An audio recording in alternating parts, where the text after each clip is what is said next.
Oh yeah, Guild Wars 2 release date. It's here. The release date, August 28, 2012. They finally announced it. Everybody's ecstatic. Everyone's planning their vacations. Everyone's taking time away from their jobs. Just to add another side note, they also said that the next beta weekend is going to be July 20th to the 22nd. So mark that in your calendars also.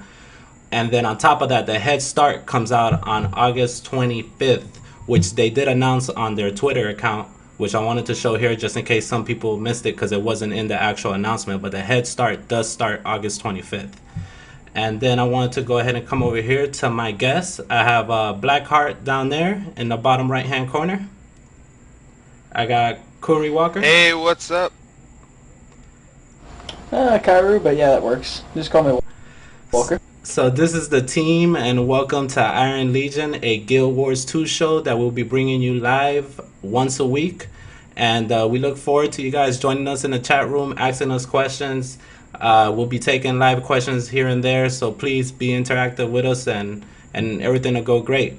Talking about the release day, are you guys planning on going on vacation?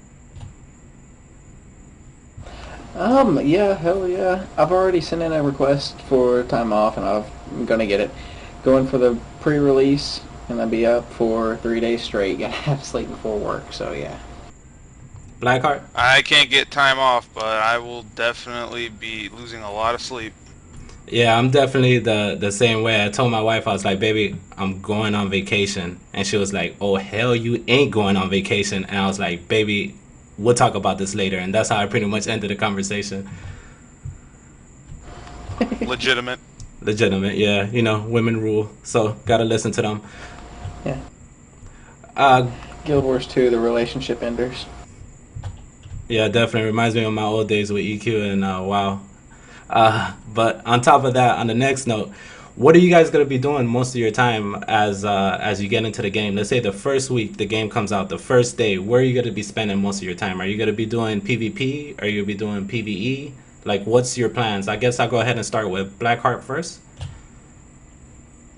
I'll probably be dead a lot because I don't know how to play yet. I really do suck. But I'll probably be PvEing, dying, PvEing, dying, PvEing, dying some more. A little PvP so I can die some more. Cool. What are you talking about? We should be dual boxing both PvP and PvE at the same time so we can get all the content. All the contents.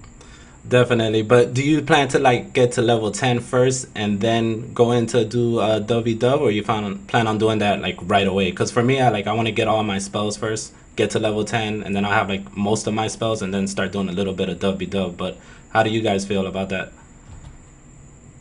Well, me personally, I don't know if I'll be jumping straight into World v World. I mean, of course, for the initial burst whenever everything starts, because I don't believe that for the pre-start weekend from the 25th through the 27th, I don't think that World v World is going to make that big of a difference, because I think they will reset it on the 28th whenever the official launch comes out.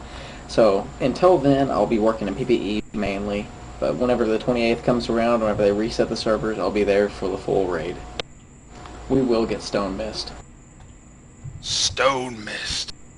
Definitely. And then, did you guys hear the news last week about the new map that had came out, and that supposedly somebody on Riddick got the map from a file from Guild Wars 2 from the beta, and they showed. Let me go ahead and show the map right here, and then they showed the whole entire world, and they showed the little bit of the world that we've seen so far in the beta, and then the rest of the world that hasn't been touched yet. How do you guys feel about this? Do you think this is legit?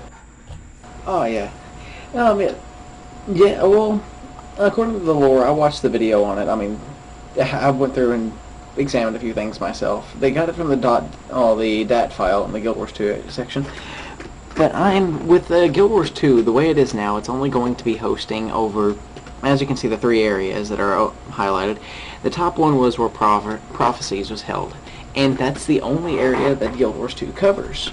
So why would they? I can understand having multiple maps, because for the expansions, yes, they're going to most likely be bringing in Alona or Cantha. But why would they make this entire map if it wasn't going to be accessible at some point in time? Now, whether the map could change a bit, yes, because dynamic events do happen, but I'll look forward to every bit of it. Cool.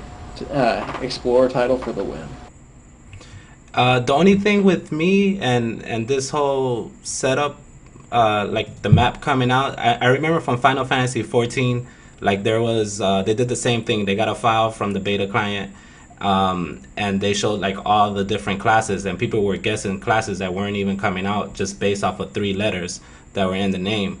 So, and then none of those classes never came to be anything, and it had nothing to do with nothing, and then everybody was just freaking out over nothing, and it kind of feels like that's what's happening right now, like a replay in my head, because I mean it's kind of happened to me before, you know. So I don't know, how do you buy or sell on this map? Anyone? Well, let's see. With this map right here, I do believe that it's going to. Most of it, yes, I believe in most of it. It follows the lore and a lot of things, but the video also pointed out a lot of things that we don't know anything about. Many things could have been changed, but we don't know anything about that until it's actually going to be released. Blackheart? Well, the only thing I'm really focused on whenever I look at that map is if 5 dragons are all located in this small section, how many more could possibly be out there? That's the part that really scares me. I don't know too much about Guild Wars lore because I didn't play too much of Guild Wars 1. But, I mean, when you're looking at that map and you see 5 huge beasts all in one little tiny spot, that doesn't make a lot of sense. So they've really opened themselves up to a ton more dragons just popping out. And that's what scares me. Well, I mean, if you think about it this way, Blackheart, the 5 dragons in our area are not even the Elder Dragons. I mean, you take the Shatterer, for example, that's not even an Elder Dragon. I know that one isn't, yeah. But that's a pretty huge dragon in the first place. And for Guild Wars 2, I'm not sure how many we're actually going to be able to fight. I think that they'd probably bring in maybe one, maybe 2 at most in this campaign, and we know of 5. So that's already going to leave expansions for those 3 that are not, 3 or 4 that are not going to be even in this one. So the map is just huge. Alright, well, just changing gears here, the last stress test that we played that just came out a couple days ago, I pretty much spent most of my time doing structured PvP, and I got into some interesting conversations with a couple people here and there about the PvP locker. Some people know what it's about, some people know what to do, how to use it. I had other people who don't even know what the runes and seagulls and how they buff you in PvP and how it makes a difference or it doesn't make a difference. So I wanted to go ahead and ask you guys some questions about that. Like the PvP locker, what things can go in there? You want to take this one, Blackheart? I know nothing about this, but I assume it's just PvP items, wasn't it? I was talking about some people with it last night, and I guess it's your PvP items go in there, your PvE items don't. I think you can also put crafting materials in there. Am I wrong about that? Well, the crafting materials I'm not really sure about, but then what it looks like here is the video that we're showing now, of course. It has a slot for every single weapon and every single piece of armor that you can find in the PvP area. I mean, well, not necessarily find, but get through the chest. And from the beta weekend, as you can see, it's given us the sigils already, because you can get all those from the vendors. But you cannot buy the weapons. The only weapons and armor you can buy are the basics, and you can get those for free. So, and as we've mentioned before, so as a few people I've talked to, you cannot put these starter weapons and starter armor in the PvP lockers. The only thing you can put in the PvP lockers are weapons and armor that you've collected. It's just so you can put them in there and have them for a later date in case you find something that might match that armor or match that weapon better than what you currently have. Hold up, so are you saying that the purpose of this locker is to keep PvP and PvE separate? That's more along the lines of what I'm seeing on this right here, because you cannot use PvP items inside of the PvE world, because first off, they are customized for the PvP area, and if you could, it would not work the way that we would need it to. I mean, it would take the game out of balance, as well as many other things that could happen. So, in But the problem is that you keep the same inventory in PvP as you do in PvE. If that was the case, then why would you want to take these items you cannot use in PvE with you that you have there? It gives you a place to put them. Yeah, definitely. I can see that and why they would do that. Let's talk about the buffs and the little runes that you get. Because I mean, I saw them. I was scared to put it on my character because I didn't want to delete one of my PvP buffs. But from what I heard that they actually like make a great difference in PvP. Like, what is it for? What's the purpose of these buffs? Did you get to use them? Blackheart, did you get to use them at all? Yes, and they are night and day almost. I mean, you can definitely feel a lot more powerful when you put them on. You can definitely see people who didn't put them on. You can tell when you're fighting someone that they don't have any, that they didn't notice to put them on. And I was one of them. I mean, for the first, I think the first half of the second beta test, and even most of the stress tests, I didn't even have any on. Walker, did you get a chance to play with it? And yeah, I played with it quite a bit, but I did most of the runes and sigils and stuff like that. I watched most of those through YouTube from the first beta event and stress test before I actually started using them myself. But the best way to compare them to is I think that more people right now play League of Legends. Everybody knows what League of Legends is just about. And the best way to compare that is your rune page. If you do not have a rune page up in League of Legends, you cannot survive against somebody who has a full one. So having sigils on there, depending on your build, can really make a huge difference. I mean, there are sigils out there that whenever you do a weapon swap, you now have a 100% crit chance on your next weapon. And with a few combinations of these right here on a thief, you can have a spike that gets a 16k right now on the beta so far. It's insane. You're just sitting around with a thief trying to do as much damage as you can, and then all of a sudden the thief pops up to you and is able to spike you for 16k with a couple hits. Yeah, that's funny. That's so funny that you say that because I was watching PvP videos and I'm seeing people get 16k, 18k. I'm like, dude, I'm doing like 800, like 900 max. Like, what's going on here? And it took me like until I started talking to someone about this, and then I realized, oh, I need to actually spend some time and mess with this a little bit more and not take the little bit of time that I have in these stress tests and just go straight into PvP because I'm limited. So definitely the next chance I get, I'm gonna spend probably, I would say, a good 2 hours just doing that. And it really is recommended. For everybody who wants to take a look at the PvP section at all, they really need to do their homework on these runes and stuff.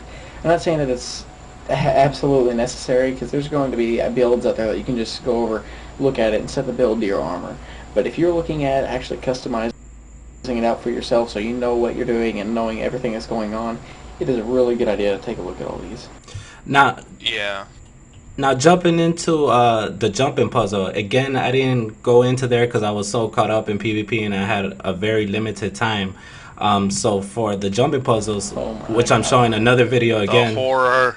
I didn't get to do them, but this is one of our guild members that made a video that I showed a little bit of it last week. I'm showing a different part this week. It's amazing video, goes through the whole thing from beginning to end. It just looks really cool. Did you guys actually get to try it now this last stress test? I was able to. I mean, I went, but the only problem was that our guild, I'm not sure if it was just purely our guild or not, but we owned the entire World v. World map. So we had no opposition, so the map was very easy to go through. There are many different traps in there that you can activate to prevent other people from getting through it, and of course, because there was no enemies around, I had somebody who was following behind me that I had fun with the traps on. It wasn't part of my guild or anything like that, they were just somebody in our world, and I probably knocked him off the ledge at least 12 times before he realized that it was me and started yelling profanities. So it seems like from this video, whatever class you have like certain abilities that you'll be able to use to your advantages. Like I plan on playing an engineer and maybe a ranger. I'm not 100% sure, so I kind of got an idea of what I can do in this instance or this dungeon. What classes are you guys playing when the game releases? Warrior all the way. Warrior all the way. Necromancer or engineer. I haven't decided yet. Cool. And do you guys think by the next beta weekend you're gonna finalize your class down? Because I mean that's what's kind of in my head. What's going on in your heads? I finalized my class before the first beta came out. But I literally, the warrior is always my main class. But the next beta event, I will definitely try out the Mesmer and Necromancer classes. I've been trying out at least about 2 or 3 each beta, but those are the 2 classes that I'm looking at the most. I mean, that would probably be an alt. I mean, engineer is very fun, but there's just so many people who are going to be engineers, and I know the warriors are the main classes can be played right now, but still, the engineers, it looks fun and everything, but I just want to try out a class that I just don't ever play. Blackheart? Makes sense. Well, I doubt I'm ever gonna decide what my final class will be until like the second before I make my first character, because I'm just that type of person that'll keep going back and forth, and I still haven't even tried out the Guardian or Thief very much, which I've heard great things about both of them. So Yeah. just like well, when the game was announced, which I think was it yesterday or the day before yesterday? Anybody remembers? Yesterday Yep. at 7:52 in the morning for And- Central Standard Time. And that's exactly what I was gonna ask. Where were you when you found out that Guild Wars 2 was being released? Because it seems like it's a monumental moment for everybody who's been waiting for this game to come out. I'll go ahead and start with you first, Blackheart. Well, I was just about to punch the kitten of the day, and then all of a sudden, the thing pops up on my screen. You know, I mean, they given the terrorist demands or they really like kittens. But in all actuality, I was actually just waking up because I stayed up the whole night beforehand doing some important schoolwork. Woke up, turned on my computer. Everyone was yelling in the shout box in our guild forum, and I was just like, "What the hell's going on?" And then I pretty much celebrated, did a little dance, let all the kittens free, and everything was fine. I love the kittens. Walker? Well, me personally, I woke up from the text message that I signed up for the Twitter page where I could get a text message anytime they updated anything, and I got the update sent me a text message in the morning, woke me up. I went over, checked it, and tried my best not to scream like a happy little schoolgirl on her 16th birthday. Yeah. I was just so happy when Why would you try not to? Well, I didn't want to wake up everyone else in my house, first off. Well, you know what? I actually did. I woke up in the morning. I went to the restroom. I went to let out my excrements, and as I was doing that, I was checking out my phone, checking my RSS feeds, and then my wife, I started screaming like a little girl, like one of my 2 and 3-year-old daughters, and my wife's like, instantly was like, "What? Guild Wars 2 announced the release date?" And I was like, "Yes, yes, finally!" Like I was like having an orgasm on the toilet while I was pooping, finding out about Guild Wars 2 being released. Like it was just an amazing feeling. It was like 3-4 feelings going in at the same time. So it was really, really crazy. So it'd just be one of those moments that I'll always remember, because I was definitely stalking ArenaNet, stalking Guild Wars 2, stalking the Facebook, stalking Epic every day. I would check in morning and night, and finally it came true, and I'm so happy that we finally like have an idea and know what we're doing and where we're going and how we're gonna do it. So it's a pretty good feeling. Oh yeah, and it was so hilarious just watching through being in the guild shout box the entire day, and then watching new members just jumping in and going, "Oh my god, the release date!" Just seeing it like every 5 minutes, we'd have somebody new jump in and announce it. And then near the end of it, finally somebody comes in and goes, "Oh my god, do y'all know what's happened today?" And we're like, "No, what happened?" Yeah, Chatbox orgy. It seems like we had a lot of people finding out later on through the day and didn't even know what was going on, and then all of a sudden you were like, "Oh my god!" Oh. So pretty much that is gonna be the end of the show. So I just wanted to say thank you very much for everyone for watching. I'd like to thank my co-hosts Walker and Blackheart for being here. We're gonna do this thing every week, once a week. around 10 p.m. Thursdays or Fridays. We'll try to keep it on the same date for the most part, unless schedules change. But please come check us out. We'll be talking about the most current Guild Wars 2 news, everything PvP, everything PvE, everything about dye colors, anything that you want to hear. Hit us up, and we'll definitely take care of that. Walker, you got anything to say before we say our goodbyes? Not really. I'm just super hyped about the game coming out. That's about all I can think about. But yeah, for everybody who wants to, for those who watch the show, even if whenever we post it up later, for everybody who wasn't able to catch us now, send us an email or something like that. We'll post up some where you can talk to us and just ask us questions if you want to know. We'd always like to have more material for the show. Yeah, and I'll definitely add an email to this video, the recorded portion, later on, or right here on the actual Twitch site. So you should be able to find that. And Blackheart, you got anything for us? Nope, I'm just gonna say my goodbyes because there is a kitten army outside my window and I gotta get going.